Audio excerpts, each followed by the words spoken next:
आवाज मानदेशाचा। मान तालुक्यातील दिवडे येथील पाटोळे कुटुंबाचा सोन्या नावाचा बोकड सध्या संपूर्ण परिसरात चर्चेचा विषय ठरत आहे।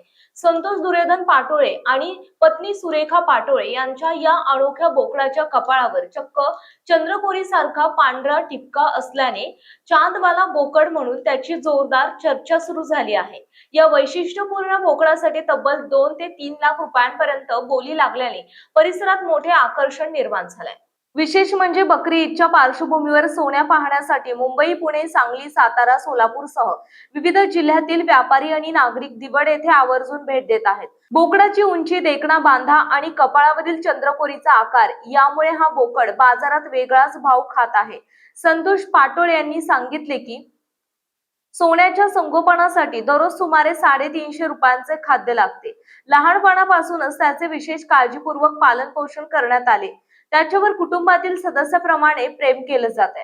त्यामुळेच हा बोकड आता परिसरातील आकर्षणाचा केंद्रबिंदू मानला आहे। दरम्यान सोन्याच्या चर्चेमुळे दिवड गावाचे नावही जिल्हाभर गाजू लागले असून सोशल मीडियावर या बोकडाचे फोटो आणि व्हिडिओ मोठ्या प्रमाणात व्हायरल होत आहेत।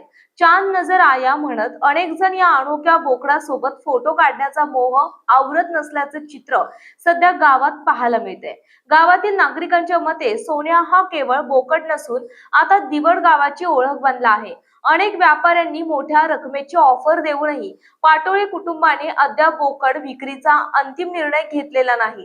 सोन्याच्या वाढत्या लोकप्रियतेमुळे परिसरातील पशुपालकांमध्येही उत्साहाचे वातावरण निर्माण झाले असून उत्तम संगोपन आणि देखभालीमुळे साधा बोकडही लाखोंमध्ये पोहोचू शकतो याची चर्चा सर्वत्र रंगू लागली आहे।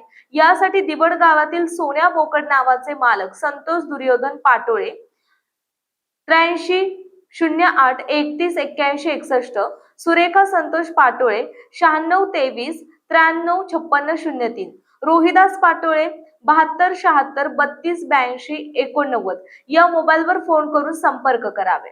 मान चौफेर न्यूज संपादक बापूसाहेब मिसाळ, वरकुटे, मलवडी। आपल्या जिल्ह्यातील तालुक्यातील लेटेस्ट बातम्या पाहण्यासाठी आजच मान चौफेर न्यूज चॅनलला YouTube वर सबस्क्राईब करा आणि बेल आयकॉन प्रेस करा।